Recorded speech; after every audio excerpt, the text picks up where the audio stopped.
ये last alternative है आपके पास। जब आप सब एक हो जाओगे, आपको बचाना है ना अपनी बहन को, मुझे बचाना है अपनी बहन माँ को, मुझे बचाने उनके हक। आप चाहते हो ना आपके बच्चे अच्छे विश्वविद्यालय में जाए। मैं 4000 फीस दे के साल में पढ़ी हूँ। आप चाहते हो आपके बच्चे वही डिग्री 6 लाख में ले, 3 लाख में ले? नहीं ना। आप चाहते हो आपके बच्चों का फ्यूचर खराब हो जाए, कुछ नहीं रहे उनके हाथ में? नहीं चाहते ना, तो आपको सड़क पे आना। हम ऐसे दौर में है ना, हमें इतना मजबूर कर दिया गया हम लोगों को कि हर कोई रोजगार से परेशान है, हर कोई पढ़ने के लिए परेशान है।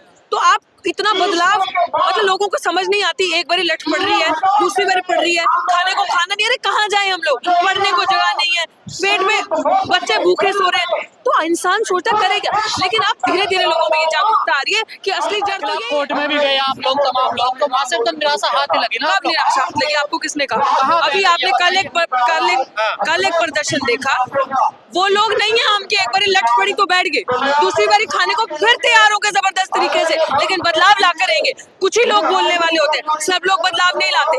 कोर्ट में there is lower court, session court है, हाई कोर्ट है, सुप्रीम कोर्ट है, और सबसे बड़ा कोर्ट, सबसे बड़ी अदालत जनता की अदालत है। आपको सड़कों पे मजबूत ही ऑल्टरनेटिव है आपके पास। जब आप सब एक हो जाओगे, आपको बचाना है ना अपनी बहन को, मुझे बचाना है अपनी बहन माँ को, मुझे बचाने उनके हक। आप चाहते हो ना आपके बच्चे अच्छे विश्वविद्यालय में जाए। मैं 4000 फीस दे के साल में पढ़ी हूँ। आप चाहते हो आपके बच्चे वही डिग्री 6 लाख में ले, 3 लाख में ले? नहीं ना। आप चाहते हो आपके बच्चों का फ्यूचर खराब हो जाए, कुछ नहीं रहे उनके हाथ में? नहीं चाहते ना, तो आपको सड़क पे आना पड़ेगा। पर राजनीतिक पार्टियां सड़क पे नहीं है ना। आई बिलीव विश कि जब इस तरीके के संगठन, मास मूवमेंट जब लोग कर रहे हैं, तो मैं उम्मीद करती हूँ राजनीतिक दल भी सड़क पे आना उनकी मजबूरी बन जाएगी। जब लोग सड़क पे आ जाएंगे, तो उम्मीद करती हूँ कि वो लोग राजनीति जो कर रहे हैं, जिनकी पार्टीज हैं, देर सवेर हो सकता है, जब उनको समझ में आएगा कि जनता की डिमांड क्या है, तो वो भी सड़क पे आएंगे। बाकी तो अपना बुरा अच्छा हो ही पिछले कई सालों से ईवीएम के लिए विरोध कर रही हैं। आपने एक वहाँ पर भी दिखाया था मंत्री साहब के यहाँ बगले पर,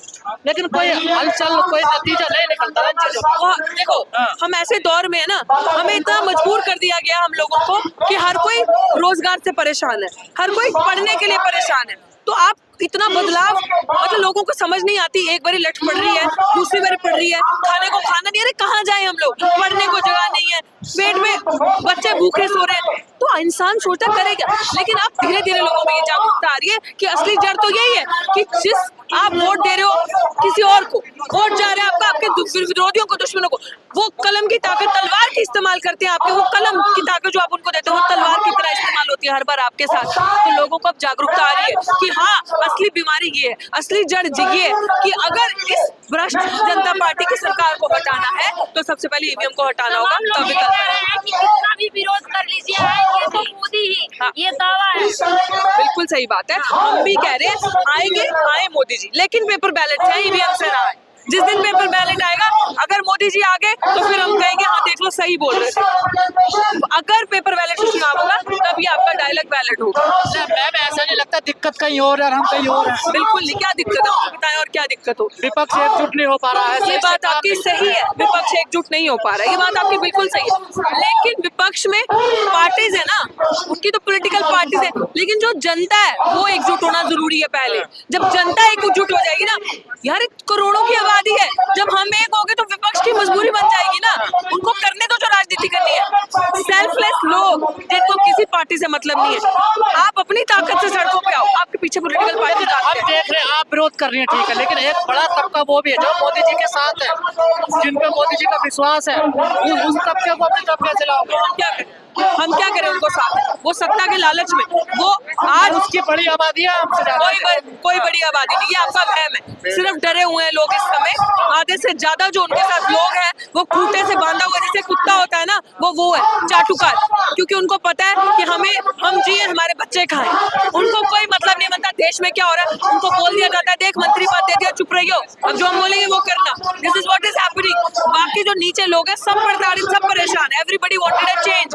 तो मुझे लगता है कि जब इस तरफ भार ज्यादा हो जाएगा, इस हाथ में तो बदलाव आ जाएगा। किसान आंदोलन के लिए लोग आ सकते हैं, ईवीएम के लिए लोग क्यों नहीं आ रहे? आई बिलीव जैसे आज हुआ है ये, ऐसे आगे भी होता रहेगा और ये जागरूकता बढ़ेगी, लोग आते रहेंगे। मुझे 100% गारंटी है हमारा संघर्ष रुकना नहीं चाहिए। अगर शुरुआत हुई है, ऐसे ही लोगों को अपनी इंडिविजुअल रिस्पॉन्सिबिलिटी समझ के इसमें और बढ़ना जुड़ना चाहिए और समर्थन देना चाहिए, आना चाहिए, क्योंकि जड़ जो है उसको पकड़ना जरूरी है। अगर जड़ पकड़ी है ईवीएम, सरकार को हटाना है जो बार बार उसके सहारे से आ रही है, तो इतना बड़ी आपके साथ फेलियर हुआ है, एक बार ये भी करके देखो यार। एक बड़ा तबका है जो राम मंदिर को प्रमोट कर रहा है, रामलला की बात कर रहा है, तो कैसे जनता इधर आएगी? ईवीएम की बात तो जंतर मंतर पे चल रही है। क्या लग रहा है सबसे ज्यादा प्रमोट तो हम लोग कर रहे हैं, आप लोग कर रहे हो उनको। हम लोग इतना प्रचार करते हैं ना, negative publicity is also publicity. What do we want? हम मुझे शिक्षा का मंदिर चाहिए। मेरे लिए मंदिर की, अगर आप मुझसे पूछोगे मंदिर क्या है, तो मैं कहूँगी जहाँ मुझे शिक्षा मिलेगी। भूखे से पूछोगे मंदिर क्या है, वो कहेगा जहाँ मुझे खाना मिलेगा। अगर एक सड़क पे बैठे हुए गरीब से पूछोगे मंदिर क्या है, तो कहेगा मेरे सिर पे वो छत है, वो मेरा मंदिर है। ये हमारे लिए ये परिभाषा है, तो आप हम पे थोप नहीं सकते। शिक्षा मिलती है ना, क्या धर्म की शिक्षा जिनको लेनी है वो जाए, पूरे आवाम को थोड़ी ना चाहिए। भूखे को तो रोटी चाहिए ना। भूखे को बोलोगे देखो चिड़िया, वो कहेगा रोटी। भूखे को बोलोगे चलो आंदोलन में, वो कहेगा रोटी। तो दिस इज व्हाट इज। हमें शिक्षा चाहिए, हमें अपने बच्चों का फ्यूचर बचाना है, तो बोलेंगे शिक्षा का क्या? इंसान को धर्म चाहिए। बिल्कुल नहीं, इंसान को धर्म से पहले, मैं कहती हूँ बार बार, धर्म जोड़ता है तोड़ता नहीं। वो धर्म हमें बिल्कुल नहीं चाहिए जो तोड़ता है, वो धर्म हमें बिल्कुल नहीं चाहिए जो ऊपर नीचे की बात करता है। और जिनकी आस्था राम मंदिर में है, मैं बार बार कहती हूँ वो जाए ना, उनको रिलीजियस फ्रीडम है, हम क्या कह सकते हैं, उनकी आस्था है ना।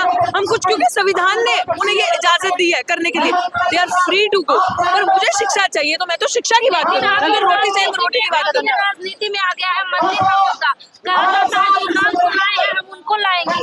वही मैं कह रही हूँ, मोदी भगवान तो नहीं है ना, प्रभु राम भगवान है। तो प्रभु राम भगवान है ना, मोदी भगवान नहीं है। तो प्रभु राम बताएंगे वो किसको लाए, मोदी भगवान ना बने।